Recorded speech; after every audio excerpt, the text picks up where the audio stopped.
Hello again, it's me. I'm back. I'm alive. I'm not dead, just uni is hard, isn't it? But you know what? It goes harder. Aston Villa have beaten Chelsea at Stamford Bridge. It is Chelsea nil, Aston Villa 2. Villa have secured a massive 3 points and move into the top 10. Now, I saw on Twitter earlier somebody say this is potentially Villa's biggest game of the season. At first, I was a bit there like, well, it doesn't really make sense because it's not really the biggest game that Villa could be experiencing right now. However, considering the implications behind a victory at Stamford Bridge, where we are with Chelsea at the point of the game being on 38 points, Villa have managed to successfully grasp those away points and are now leapfrogged into ninth place. We are on 41 points, 2 points behind Brighton in sixth place on 43, and the output and the outlook on Villa's season going ahead can now start to dream. Is a top six finish possible?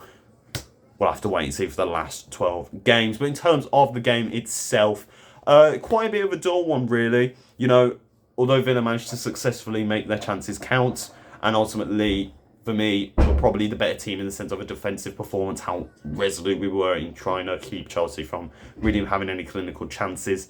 It was Chelsea that overall dominated the game with possession, dominated the game with a load of attempts.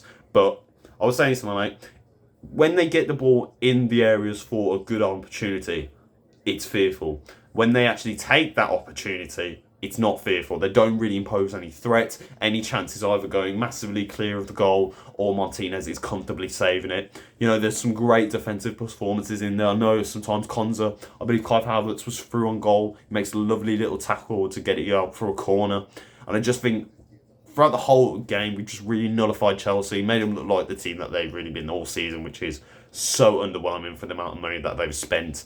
And just something that, you know, coming into the game, I had confidence that Villa could achieve something. I had confidence that Villa were going to do something, and they've massively set out and achieved that today. You know, the first goal from Ollie Watkins, playing brilliant long balls out from Chelsea's defence, trying to exploit them being a little bit clumsy at the back. You know, Ollie Watkins is through on goal, a nice little chip over Kepa to make it 1-0 going into half time. And you think that's a great start. That's what Villa need to keep the confidence up. And then we go into the second half and the 60-minute mark, corner in from Douglas Luiz. It's played out back to Jacob Ramsey. He passes it out to Miguel on the edge of the box and he absolutely thwumps it into the corner to make it 2-0. And from that point on, Chelsea were killed. The atmosphere at Stamford Bridge was dead. And you just knew that Villa were going to see the game out defensively and be nice and resolute, not let any mistakes get through to them. And that's what happened. Nothing happened from the game on at that point. It was pretty much dead standard from both teams. Chelsea had plenty of chances. Villa would have the odd chance here and there, even though they weren't able to make it count in the clear moments. But it didn't really matter. The second goal did all the work that we needed doing, and Villa managed to achieve what we desired, and that was the 3 points. In terms of player performances, I thought McGinn was absolutely outstanding today. You know, the goal massively makes it, but it's just ever since coming back from his injury, and along with the time in Scotland as well, just how much more of the McGinn that we like to see, that really, you know, always giving a go at defenders. The player that we've missed sometimes when you need someone to attack at their midfield. That's what McGinn offers, and that's what he's done today. He's massively contributed with that second goal. Defensively, I think Mings and Konza had a great game, especially Konza. I thought he was absolutely solid in keeping the likes of Havertz and Felix very quiet.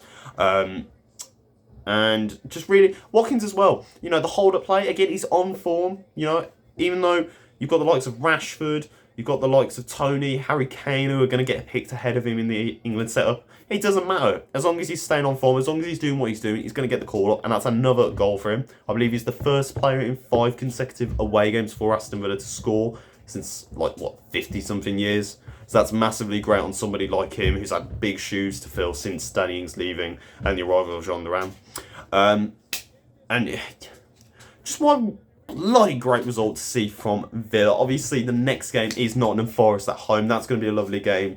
But as I said, 41 points. We've also got Liverpool on 42, losing today to Man City. Brighton and Brentford drawing, so that means they're on 43. And then we've got Newcastle is on 47. There is a massive opportunity to be gathered from this next coming few games. And like I said, against Nottingham Forest, drawing today against Wolves, there is an opportunity there to capitalise and an opportunity to finally make an impact. Potentially on a top 6 finish, but even if it's a top 10 finish, it's still going to be massively beneficial to Aston Villa going forward in the summer with Unai Emery at the helm, something that we can build upon for the future there. So that's really going to wrap it up for this instant match reaction. Tell us in the comments down below on social media what you thought of that amazing result for Villa. But Aston Villa go to Stamford Bridge, they get another 3 points, and the outlook for the last 12 games in the season looks very impressive. We'll see you next time, boys.